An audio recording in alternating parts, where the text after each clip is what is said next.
이 시간 하나님의 말씀을 받겠습니다. 이 복된 시간에 주신 하나님의 말씀은 구약성경 에스겔 20장 32절에서 38절까지의 말씀입니다.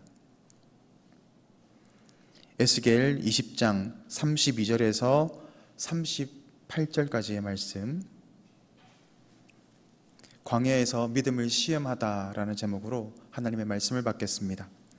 에스겔 20장 32절에서 38절까지의 말씀을 한 절씩 교독하시겠습니다. 너희가 스스로 이르기를 우리가 이방인 곧 여러 나라 족속같이 되어서 목석을 경배하리라 하거니와 너희 마음에 품은 것을 결코 이루지 못하리라. 주 여호와의 말씀이니라. 내가 나의 삶을 두고 맹세하노니 내가 능한 손과 편팔로 분노를 쏟아 너희를 반드시 다스릴지라. 능한 손과 편팔로 분노를 쏟아 너를 여러 나라에서 나오게 하며 너희를 흩어진 여러 지방에서 모아내고 너희를 인도하여 여러 나라 광야에 이르러 거기에서 너희를 대면하여 심판하되 내가 애굽 땅 광야에서 너희 조상들을 심판한 것 같이 너희를 심판하리라. 주 여호와의 말씀이니라. 내가 너희를 막대기 아래로 지나가게 하며 언약의 줄로 매려니와. 같이 읽겠습니다. 너희 가운데에서 반역하는 자와 내게 범죄하는 자를 모두 제하여 버릴지라. 그들을 그 머물러 살던 땅에서는 나오게 하여도 이스라엘 땅에는 돌아가지 못하게 하리니 너희가 나는 여호와인 줄을 알리라. 아멘. 오늘 말씀은 에스겔을 통해서 예루살렘 멸망을 예언하고 있는 최후의 경고의 말씀으로 지어지고 있습니다. 이미 이스라엘은 하나님의 수많은 경고의 말씀을 들었음에도 여전히 그 죄를 돌이키지 않고 그 죄를 먹고 마시며 살아오는 모습 가운데 있습니다. 그리고 에스겔을 비롯하여서 이스라엘의 지도자들은 이미 바벨론의 포로로 잡혀가 있는 상태입니다. 이제 곧 바벨론이라는 도구를, 징계의 도구를 통하여서 하나님은 이스라엘 백성들을 징계하시게 될 것입니다.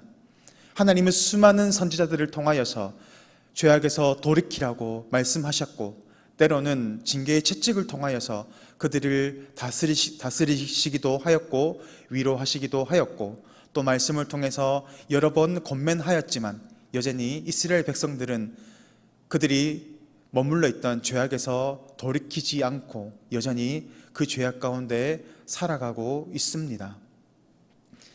그들은 여전히 하나님을 반역하는 죄악 가운데 있었습니다. 그리고 바벨론의 포로로 잡혀있던 사람들 역시도 이미 징계를 받고 있는 상황이지만 뜻을 돌이키지 않고 오히려 더 패역한 모습을 보여주고 있습니다. 오늘 본문 32절 말씀을 보겠습니다.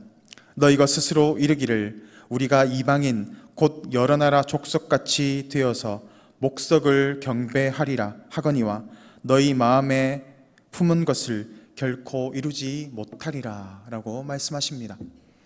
그들은 징계를 받고 있는 상황 가운데 있음에도 불구하고 여전히 여러 나라의 이방의 문화를 답습하려고 하고 그들이 섬기는 이방의 신을 섬기고자 합니다. 왜 이러한 죄악 가운데 살아가고 있습니까? 그들의 조상들이 지었던 죄악에서 벗어나지 못하였기 때문입니다.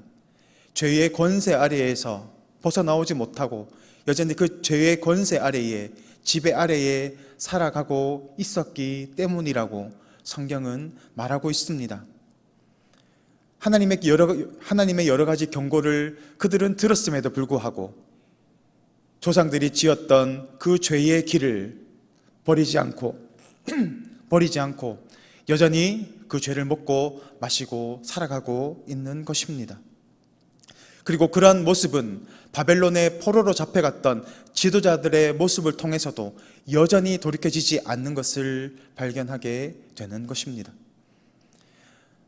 어떤 부모가 자신의 아들이 가게에서 도둑질을 하다가 걸린 것을 알게 됩니다. 그 부모는 그 자식을 불러서 엄하게 꾸짖고 다시는 도둑질을 해서는 안 된다고 경고를 합니다. 그런데 얼마 지나지 않아서 그 아이가 또 도둑질을 했다는 소식을 듣습니다. 그 부모는 그 아이를 붙잡아서 엄하게 경고하고 매를 듭니다. 그러나 그 죄악들이 여전히 고쳐지지 않습니다.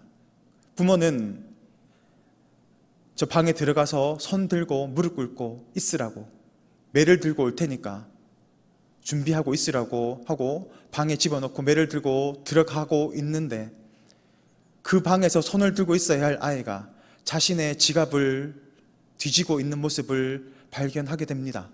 그 부모의 모습이 얼마나 참담하겠습니까?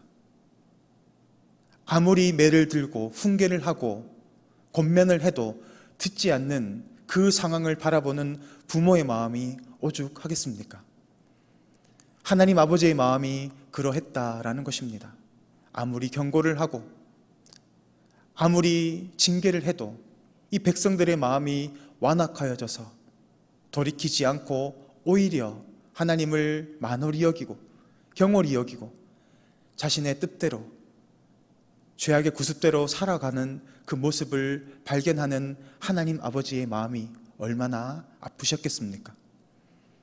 왜 그들이 이러한 죄악 가운데 살게 되었습니까? 그 죄악을 끊어내지 못했기 때문입니다. 죄를 처음에 지을 때는 그 죄가 너무나 두렵고 떨립니다. 그래서 가슴이 조마조마하기도 하고 잠을 이루지 못하기도 합니다. 양심에 찔리기 때문입니다. 그렇지만 그 죄악이 더욱더 진행이 되면 마음이 굳어져 버립니다.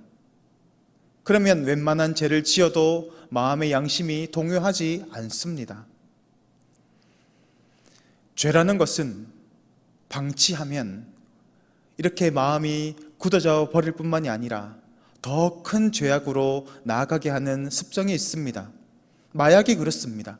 처음에는 조금만 먹으면 효과를 발휘합니다. 그러나 이것이 어느 정도 지나게 되면 같은 양으로는 효과를 보지 못합니다. 그래서 더 많은 양을 투여하게 되면서 결국에는 그의 인생이 망가지게 되는 것입니다. 죄의 능력이 그렇습니다. 죄의 삭은 사망이다라고 성경은 경고합니다.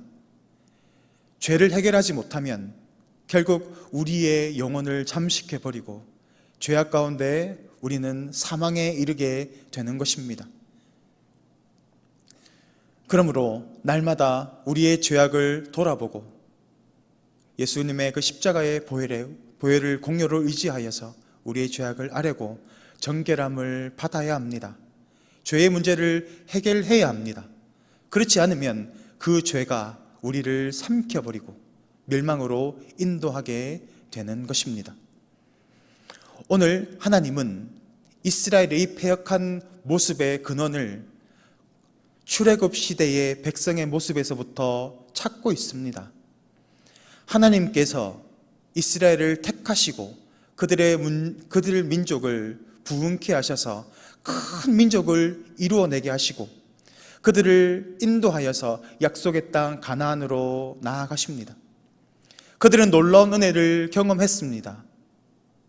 10가지 재앙 가운데에서도 하나님이 건져주셨고 홍해를 지나게 하셨고 광야를 지나게 하시고 반석에서 물을 내시고 만나를 내리심으로 그들이 약속의 땅을 향하여 나아갈 수 있는 모든 은혜를 베풀어 주셨습니다. 그렇지만 그들은 자신들 앞에 있는 어려운 상황만을 바라봅니다. 하나님의 그 은혜를 바라보는 것이 아니라 상황과 환경을 바라보면서 원망과 불평을 쏟아내고 이방의 신을 섬기는 패역한 모습으로 나아갔습니다. 그러한 모습 가운데 살았던 이스라엘 백성들은 단 한 사람도 약속의 땅에 들어가지 못했습니다. 단지 여호수아와 갈렙 두 사람만이 들어가게 됩니다. 왜 그렇습니까? 그들은 하나님의 신실하신 약속을 믿었기 때문입니다. 흔들리는 상황과 환경을 바라보는 것이 아니라 변함없으신 하나님의 신실하심, 하나님의 그 언약의 말씀을 붙잡는 믿음으로 나아갔기 때문입니다. 그러므로 믿음으로 말미암아 구원을 받습니다. 하나님은 오늘 이 바벨론의 포로로 잡혀있는 백성들에게 새 출애굽의 역사를 쓰시겠다라고 말씀하십니다. 그들을 포로된 그곳에서 건져내시겠다라고 하시는 말씀입니다. 그러나 모든 사람들이 출애굽할 수 있는 것이 아닙니다. 믿음으로 하나님의 약속을 바라보는 사람만이 구원을 받게 되는 것입니다. 하나님은 오늘 말씀을 통해서 막대기를 통해서 막대기 아래에 지나가게 하겠다라고 37절에서 말씀하십니다. 막대기라는 것은 양을 계수할 때 쓰이는 도구입니다. 그것은 이스라엘 백성들의 심령을 바라보면서 그들 가운데 믿음이 있는지, 믿음으로 하나님의 약속을 붙잡고 있는지를 계수하시면서 그들의 마음의 심령을 살피시겠다라는 겁니다. 그리고 구원받을 자와 구원받지 못할 자들을 분명하게 구분 짓겠다라는 의미입니다. 하나님이 보시는 것은 우리의 믿음입니다. 하나님을 신뢰하고 있는가? 하나님을 의지하고 있는가? 하나님의 그 약속의 말씀을 붙잡고 이 세상 가운데 살아가고 있는가 하는 것입니다. 하나님은 오늘도 불꽃과 같은 눈동자로 우리의 심령과 우리의 중심을 살피십니다. 내 속에 하나님을 바라보는 그 믿음이 있는가? 죄악에서 떠나고 있는 삶의 행동이, 삶의 순종함이 있는가 바라보는 것입니다. 그러한 관점에서 38절 말씀을 다 같이 보겠습니다. 너희 가운데에서 반역하는 자와 내게 범죄하는 자를 모두 제하여 버릴지라. 그들을 그 머물러 살던 땅에서는 나오게 하여도 이스라엘 땅에는 돌아가지 못하게 하리니 너희가 나는 여호와인 줄을 알리라. 아멘. 하나님께서 그들을 포로로 이방의 땅으로 몰아내셨지만 그 가운데 믿음이 있는 자들은 돌아가게 하실 것입니다. 오늘도 우리 심령의 모습을 바라봅시다. 이스라엘 백성들이 약속의 땅 가나안에 들어갔지만 그 가운데 여전히 끊어내야 할 민족들이 있었습니다. 우리가 하나님의 백성이 되었지만 여전히 우리의 심령 가운데에도 죄악의 모습들이 남아 있을 줄 믿습니다. 여전히 끊어지지 않고 해결받지 못하는 죄의 모습들이 우리 가운데 있음을 이 시간 바라보기를 원합니다. 이스라엘의 역사를 바라보면 참담한 모습들이 너무나 많습니다. 그들이 하나님을 떠나서 범죄함 가운데 있을 때에 나중에는 자신의 자식들까지도 번제에 살라버리는 패역한 모습을 보이고 있습니다. 죄의 권세가 그렇게 무섭습니다. 오늘도 우리 가운데 있는 죄악의 모습들을 온전히 끊어낼 때 우리 가운데, 삶 가운데 하나님의 은혜가 임할 줄 믿습니다. 우리가 끊어내지 못하는 그 죄악의 구습들이 다음 세대로 흘러가지 않도록 우리 세대에서 하나님의 능력 가운데에서 우리 가운데 있는 이 저주의 끈들을 끊어내시는 저와 성도님들 될 수 있기를 간절히 소망합니다. 이 시간 우리 다 같이 기도의 제목을 보겠습니다. 우리 속에 여전히 영향력을 발휘하고 있는 죄악들이 발견되게 하시고 더 이상 나를 지배하지 못하도록 성령의 능력으로 끊어내고 이기게 하옵소서. 하나님의 약속의 말씀을 붙잡아 상황과 환경의 요동함에 흔들리지 않는 강력한 믿음을 더하여 주시고 우리에게 주신 이 귀한 구원의 은혜를 잃어버리지 않도록 두렵고 떨림으로 우리의 구원을 이루어내게 하옵소서. 이 시간 기도하겠습니다. 우리의 힘과 능력이 되시는 하나님 아버지, 하나님의 은혜를 감사를 드립니다. 오늘 주시는 말씀을 통하여서 우리 속에서 여전히 도사리고 있는 죄의 권세를 발견하게 하여 주시기를 원합니다. 하나님의 백성이 되었지만 여전히 끊어내지 못하고 여전히 죄악 가운데 먹고 살고 있는 그 죄악의 저주들이 우리 가운데 남아있음을 발견하게 하여 주시옵소서. 이 죄의 권세가 우리를 주장하지 못하도록 성령께서 우리 죄악들을 조명하게 하시고 발견되게 하시고 그 죄악을 이겨내고 승리할 수 있는 성령의 능력을 허락하여 주시옵소서. 우리에게 주신 이 귀한 구원의 은혜를 잃어버리지 않도록 날마다 두렵고 떨림 가운데에서 이 구원을 이루어 나갈 수 있도록 성령 하나님 인도하여 주옵소서. 우리를 죄에서 구원하신 주 예수 그리스도 이름으로 기도드리옵나이다. 아멘.